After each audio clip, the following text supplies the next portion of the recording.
upaya pelindungan adalah soal fakta adanya relasi kuasa dan sempitnya ruang gerak antara pelaku dengan pihak-pihak yang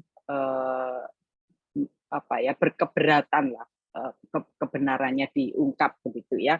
Tetapi kalau tulisan-tulisan itu dilakukan dengan berpedoman pada KIJ itu akan mengurangi gitu. Kira-kira begitu ya, akan mengurangi jumlah atau bentuk kekerasan yang dialami oleh pers mahasiswa. Nah, dalam konteks ini saya ingin menyampaikan perspektif yang mungkin ada hal-hal yang sama dengan yang disampaikan oleh Mas Ade dan Mas Adil, tapi mungkin juga ada yang sedikit berbeda.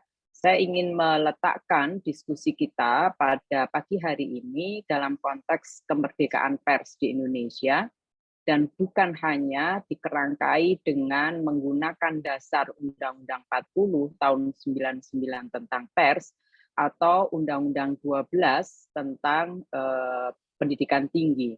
Tetapi mari kita letakkan sebagai hak warga negara untuk menjalankan kebebasan berekspresi dan berpendapat sesuai di dalam pasal 28 dan 28E Undang-Undang Dasar 45.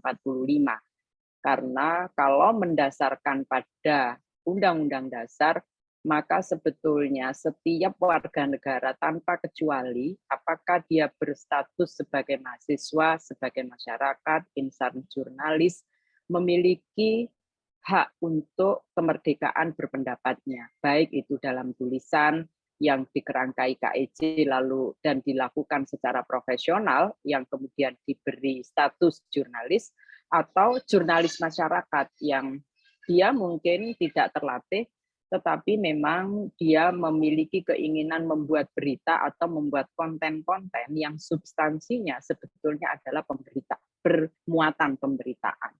Dan itu adalah hak.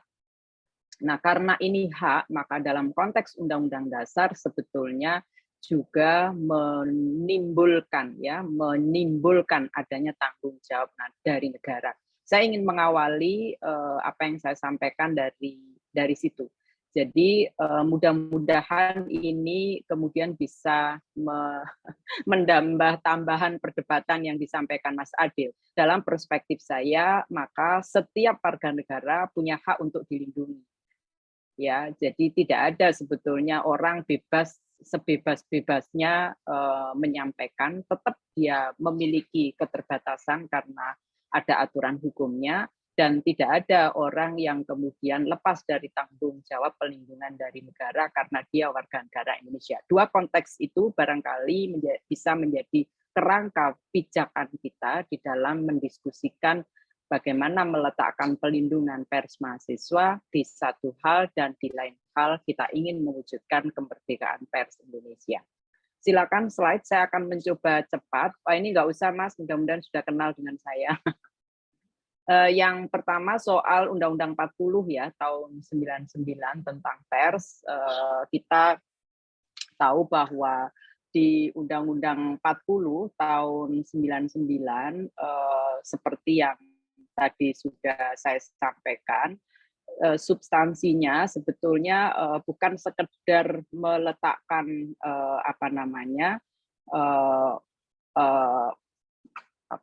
tanggung jawab ya, tetapi juga ada hak. Nah, itu bisa diperlihatkan di dalam konsideran. Konsideran di dalam Undang-Undang 40 itu jelas sekali dikatakan bahwa pers nasional itu sebagai wahana komunikasi massa, penyebar informasi, dan pembentuk opini yang harus dilaksanakan dengan menggunakan azas, fungsi, hak, kewajiban, dan peranannya dengan sebaik-baiknya berdasarkan kemerdekaan pers yang profesional. Jadi ketika seseorang ingin menyampaikan informasi, menyebarkan informasi, ya, maka di situ diletakkan hak, diletakkan kewajiban untuk sebaik-baiknya menjadi pekerja pers yang profesional, sehingga harus memperoleh jaminan pelindungan serta bebas dari campur tangan atau paksaan dari manapun. Nah, ini saya kira di konsideran ini sangat-sangatlah kuat. Kemudian kenapa kemudian tadi saya menyampaikan ini adalah bagian dari apa yang dimaksud di dalam pasal 28 dan 28E Undang-Undang Dasar. Orang tidak bisa lalu sekehendak hatinya menyebarkan informasi ya atau membentuk opini tanpa menggunakan asas fungsi hak kewajiban sesuai dengan peran dan kewajibannya. Itu di situ penting sekali. Karena ini undang-undang, maka tidak ada warga negara yang kemudian mengatakan, enggak, aku nggak dilindungi, nggak apa-apa. Inilah hakikat pers mahasiswa. Bukan di situ.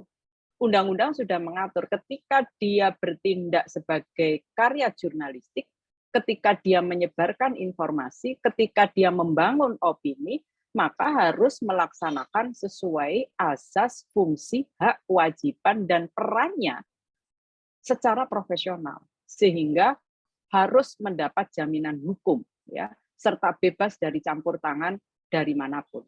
Ini penting sekali, ini konsideran ya. Kemudian ini konsideran di Undang-Undang 40 tahun 99. Pers, kemerdekaan pers diakui ya sebagai hak asasi warga negara. Jadi bukan hak asasinya wartawan, bukan hak asasinya perusahaan pers, tapi mengakui kemerdekaan pers sebagai hak asasi warga. Itulah kenapa kemudian ada pers warga. Masyarakat itu boleh siapapun gitu ya. Pers nasional mencari, memperoleh dan menyebarluaskan gagasan dan informasi.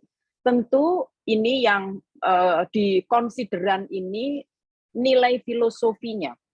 Nilai filosofi yang harus menjadi pegangan, termasuk menjadi pegangan kawan-kawan kawan-kawan dari pers mahasiswa. Slide berikutnya. Di ayat 2, wah ini kayaknya nggak tertulis ya. Di slide yang kedua, ini belum sempat saya PDF-kan tadi, jadi kayaknya hilang nih. Di poin kedua, di dalam Undang-Undang Pers ini, ada 3 hal penting yang harus dicatat. Yang pertama adalah pers. Siapa sih pers ini? Gitu ya. Barang apa ini? Komunitas apa ini? Jadi pers itu adalah lembaga sosial dan wahana komunikasi massa yang melaksanakan kegiatan jurnalistik meliputi mencari, memperoleh, memiliki, menyimpan, mengolah, dan menyampaikan informasi. Yang kedua, perusahaan pers. Siapa perusahaan pers? Setiap warga negara ya, Indonesia yang berbadan hukum. Badan hukumnya pun ditentukan. Bisa PT, bisa yayasan, bisa juga koperasi. Gunanya untuk apa perusahaan ini harus berbadan hukum? Untuk mengembangkan pemberitaan ke dalam dan ke luar negeri, setiap warga negara ini boleh warga negara Indonesia itu. Tetapi dia harus berbadan hukum. Ya. Ini poin kedua yang perlu kita, komponen kedua dalam Undang-Undang Pers yang paling penting. Yang ketiga adalah wartawan atau jurnalis. Orang yang secara teratur melaksanakan kegiatan jurnalistik. Ya. Lalu yang tadi sudah disinggung oleh Mas Ade, dia taat pada kode etik jurnalistik, melaksanakan profesi wartawan, dan yang terpenting ini, sesuai dengan Undang-Undang 40, dia mendapatkan pelindungan hukum karena dia wartawan yang membuat karya jurnalistik. Jadi kalau mengikuti undang-undang ini sebetulnya kenapa kemudian Dewan Pers memberikan perlindungan bukan hanya mereka yang lulus UKW, tetapi melindungi karya jurnalistiknya. Artinya bisa jadi orangnya belum lulus UKW ya, uji kompetensi, tidak punya sertifikat muda pratama utama ya, tapi karya jurnalistiknya lah yang dilindungi, karena itu yang diatur dalam Undang-Undang 40. Slide berikutnya. Oleh karena itu, fungsi Dewan Pers, dia melindungi kemerdekaan pers, melakukan kajian, mengawasi kode etik jurnalistik untuk dilaksanakan, memberikan pertimbangan, mengembangkan komunikasi, melakukan fasilitasi organisasi untuk menyusun regulasi dan mendata perusahaan pers. Ini lagi-lagi kemudian juga selalu menjadi debatable di masyarakat. Kalau Dewan Pers satu-satunya institusi yang memiliki kewenangan melakukan pendataan pers, artinya kerja jurnalistik tidak bebas lagi dong gitu. Ini harus dimaknai bahwa Dewan Pers itu memiliki stelsel pasif. Artinya dipersilahkan pada wartawan atau jurnalis yang ingin melakukan melakukan uji kompetensi, dipersilakan perusahaan pers yang ingin mendaftar atau tidak mendaftar. Tidak bisa Dewan Pers memaksa, tetapi ketika dia sudah mendaftar, maka dia harus mengikuti prasyarat-prasyarat dan kualifikasi untuk dapat dikatakan sebagai perusahaan pers yang layak, belum layak, atau tidak layak menyandang sebagai perusahaan pers yang terdata. Karena yang terdata tentu memiliki konsekuensi-konsekuensi dan memiliki hak tertentu yang diberikan oleh Undang-Undang Pers. Misalnya pelindungan dari Dewan Pers, ya, pelindungan dari negara yang representasinya dilaksanakan oleh Dewan Pers. Apa bentuk pelindungannya? Slide berikutnya, yaitu pengakuan. Ya, rekognisi. Nah, untuk teman-teman wartawan itu adalah mendapatkan sertifikat wartawan muda pratama utama. Ada pendataan perusahaan pers yang dengan pendataan ini juga memudahkan untuk mendapatkan atau dapat bekerja sama maupun mendapatkan berbagai upaya pemberdayaan baik yang difasilitasi Dewan Pers maupun pemerintah. Lalu memperoleh dukungan mediasi kalau misalnya ada kendala-kendala, hambatan, termasuk kalau wartawan atau perusahaan pers mendapatkan pengaduan dari masyarakat atau sengketa pers, ya.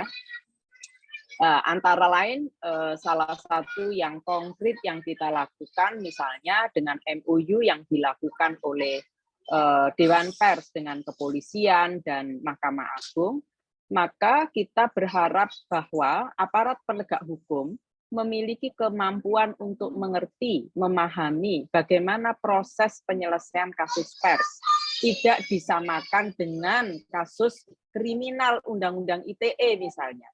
Nah, itu ada kontribusi yang dilakukan oleh Dewan Pers karena ini penting, jangan sampai karya jurnalistik kemudian diselesaikan dengan kejahatan, begitu ya, sebagai bentuk kejahatan atau tindak pidana. Lalu pelindungan yang lain adalah pendampingan ahli pers ya, yang ini ketika ada proses-proses perdata yang diajukan di pengadilan ataukah pidana, kalau Dewan Pers akan memberikan dukungan ahli pers atau amicus curiae. Slide berikutnya. Nah, sekarang apa bedanya perusahaan pers dan pers mahasiswa? Persamaannya ada, sama-sama menjalankan peran mencari, memperoleh, dan menyebarluaskan gagasan dan informasi. Ya, situasinya ketika ada pihak-pihak yang tidak menerima pemberitaan atau konten-kontennya disebarluaskan, informasinya disebarluaskan, sama-sama mengalami ancaman ya, baik itu fisik, non fisik, termasuk kekerasan seksual. Yang ketiga, sama-sama mendapatkan potensi ancaman adanya undang-undang yang sering kali digunakan untuk mengkriminalisasi kerja-kerja jurnalistik ya, apakah itu Undang-Undang ITE, Undang-Undang KUHP maupun lainnya. Tetapi antara wartawan, perusahaan pers dan pers mahasiswa tentu ada perbedaannya ya. Menurut saya perusahaan pers dan wartawan pelindungan perusahaan pers dan wartawan itu bisa menggunakan dasar undang-undang pers. Perusahaan pers harus menyesuaikan dengan 4 dokumen dalam Piagam Palembang, yaitu bukan hanya kode etik jurnalistik, tapi juga standar kompetensi, SOP perlindungan wartawan, ya, dan standar perusahaan pers. Juga ada beberapa pedoman yang dikeluarkan oleh perusahaan pers, misalnya disabilitas, ya, lalu keberagaman dan lainnya. Perbedaan yang lain adalah personal ya, personil di redaksi wartawan itu sebagai profesi. Sementara di LPM ini personalnya adalah mahasiswa, bukan wartawan. Tetapi aktivitasnya menjalankan pemberitaan seperti yang tadi saya sampaikan. Bukan perusahaan pers, tidak mendapatkan pelindungan berdasarkan undang-undang pers. Jadi di undang-undang pers memang belum merekognisi. Saya sepakat dengan yang tadi disampaikan kawan-kawan, kalau itu dimaknai sekedar pada bunyi pasal, bukan pada konsideran. Walaupun kalau menurut saya pribadi, pelindungan itu bisa kita tarik dari konsideran. Ya.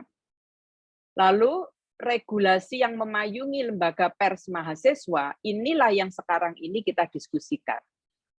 Kawan-kawan dan juga Mas Ade, Mas Satria, terkait dengan regulasi, saya punya pandangan yang mungkin sedikit berbeda dengan kawan-kawan yang lain ya. Slide berikutnya saya coba, karena saya juga baru dapat catatannya pagi ini dari kawan-kawan.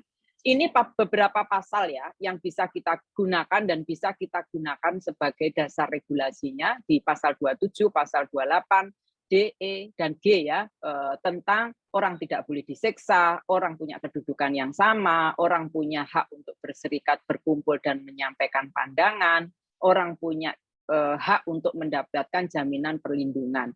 Sehingga dengan hak konstitusional ini sebetulnya sudah terbantahkan kalau ada sebagian komunitas mahasiswa yang mengatakan bahwa kita nggak perlu dilindungi aturan hukum. Itu udah salah menurut saya. Saya harus mengatakan itu salah. Karena sesungguhnya itu hak konstitusional sebagai warga negara yang diatur di dalam Undang-Undang Dasar. Nah, sekarang Undang-Undang Dasar ini perlu dicari undang-undang organiknya mana, kan gitu. Slide berikutnya. Lalu yang terkait khusus jaminan dari penyiksaan itu ada di Undang-Undang Nomor 5. Ya, ini juga hak setiap warga negara, termasuk mahasiswa. Nggak boleh itu disiksa, diintimidasi, dan lain-lainnya nggak boleh. Ya, slide supaya kita nanti waktu diskusinya panjang. Ini beberapa catatan yang tadi dipresentasikan Mas Adil ya. Ada teguran. Teguran itu kalau dalam konteks pembinaan ya, saya sendiri belum membaca tuntas karena baru saya terima pagi ini dan benar-benar ini saya membuat slide sambil menunggu Mas Adil dan Mas Ade tadi menyampaikan pandangan saya. Kalau diletakkan sebagai pendidikan dan kebudayaan, teguran itu sebetulnya bukan sanksi, bukan represi. Kalau saya ya, meskipun saya perlu membaca terlebih dahulu bentuk tegurannya seperti apa, ya, karena kan biasa tuh ditegur kayak apa. Kalau ditegur, saya tidak mengatakan bahwa teguran itu sesuatu yang remeh-temeh ya, tapi kalau bentuk tegurannya adalah membuka ruang dialog, saya kira itu bukan represi ya, bukan ancaman. Yang kedua, pelarangan aktivitas. Nah, kalau itu sudah karena ada pembatasan, ya.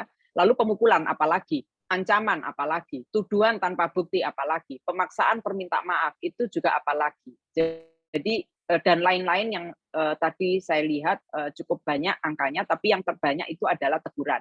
Nah, yang soal teguran saya masih multitafsir, perlu saya mendapatkan informasi yang lebih cukup, bentuk tegurannya seperti apa, dan apakah itu lalu memberikan pembatasan ruang gerak kawan-kawan, termasuk bentuk ancaman, karena kalau yang digambarkan Mbak Umi tadi, jadi nggak enak nih, karena Mas Ade tadi kan ruang relasinya antara penulis dengan yang ditulis itu kayak dalam rumah tangga perguruan tinggi sendiri gitu, sempit. Menurut saya sih kalau yang kita tulis itu benar adanya, itu tidak perlu. Rasa itu kan kita, tapi itu tidak perlu menurut saya. Itu kita sendiri yang menumbuhkan, nggak usah merasa nggak enak. Ya emang, jadi kita justru membuka ruang dialog kalau di kampus. Letakkan sebagai relasi yang setara. Karena secara normatif itu relasi setara. Jadi saya ingin mengatakan bahwa ada nuansa ancaman, ada nuansa ungkapan kebenaran yang tidak dibuka di ruang yang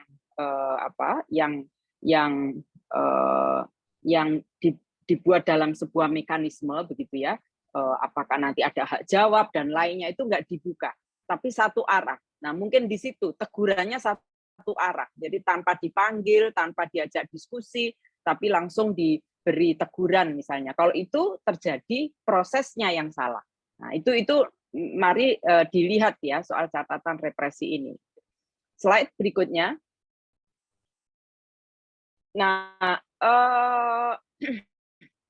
menurut saya skema perlindungan pers mahasiswa itu melekat pada mahasiswa. Status dia sebagai mahasiswa itu saat ini itu ada di Undang-Undang 12 itu, di Undang-Undang Dikti. Maka yang harusnya melindungi itu adalah perguruan tinggi. Ya. Mungkin nah ini yang bikin relasi kuasanya sempit. Menurut saya enggak. Relasi kuasanya tetap sama secara norma ya, secara sosiologis ya, memberi kesan bahwa status mahasiswa dan dosen itu relasinya subordinasi. Sebenarnya enggak, relasinya adalah koordinasi. Wartawan dengan pemerintah itu koordinasi, bukan subordinasi secara normatif ya. Tetapi secara sosiologis iya, ya, dianggap lebih rendah dari pemerintah yang dikritik. Mahasiswa yang mengkritik dianggap lebih rendah dari dosennya misalnya, atau sivitas akademika yang levelnya mahasiswa atau bawahan lebih rendah dari sivitas akademika yang profesor dan pejabat. Sebenarnya secara normatif tidak menurut saya. Oleh karena itu, status sebagai mahasiswa itu status yang memiliki kesamaan kedudukan dan peran sama dengan dosen dan pejabat di perguruan tinggi. Yang kedua, tanggung jawab perguruan tinggi untuk menciptakan skema pelindungan pada mahasiswa tidak terkecuali adalah pers mahasiswa. Jadi itu yang tadi pertanyaan dari, saya lupa tadi Mas Ade atau Mas Adil, perlu dicek ulang gitu ya. Kan ada organisasi intrakampus dan ada organisasi ekstrakampus. Apakah selama ini pers mahasiswa itu menjadi bagian intra maupun ekstra? Sebetulnya tidak diakui sebagai komunitas pengembangan intrakampus itu tidak masalah. Memang proses advokasinya jauh lebih lama dibandingkan kalau kelembagaannya itu diakui sebagai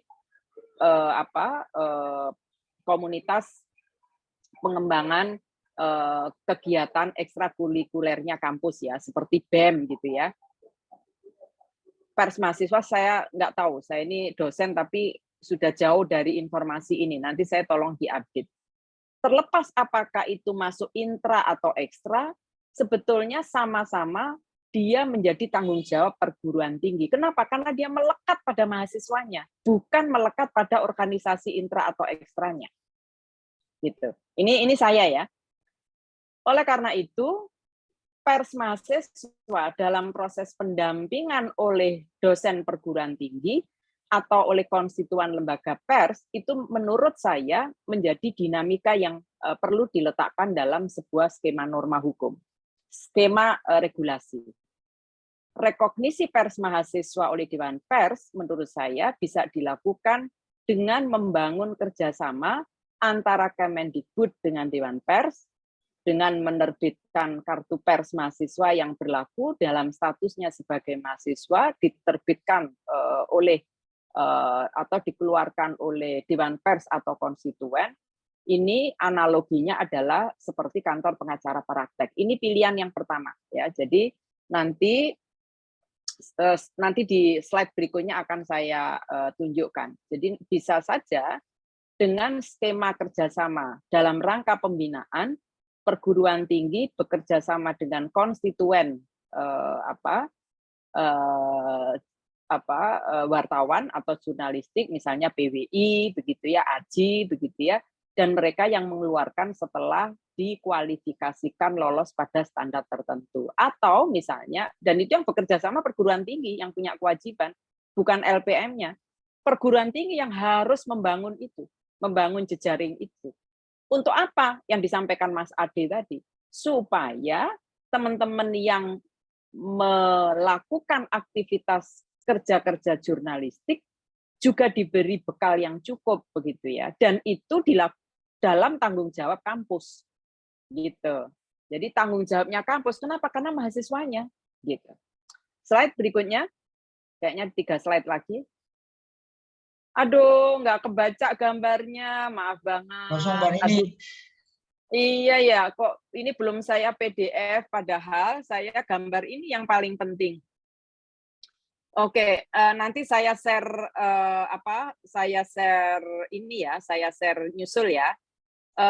Tetapi di slide saya ini sebentar, ini belum saya PDF tadi soalnya. Di slide saya ini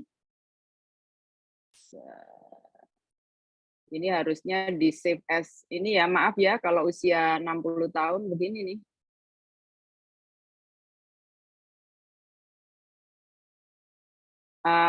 Di slide saya yang berikutnya ini, saya ingin menggambarkan triangle sistem koordinasi antara antara undang-undang pers, karena kita bicaranya hari ini adalah soal regulasi begitu ya. Maka ini saya kirim ya Mas, sambil ngomong sambil saya kirim, mudah-mudahan bisa sudah saya kirim Mas PDF-nya Mas, bisa diganti slide-nya kalau berkenan.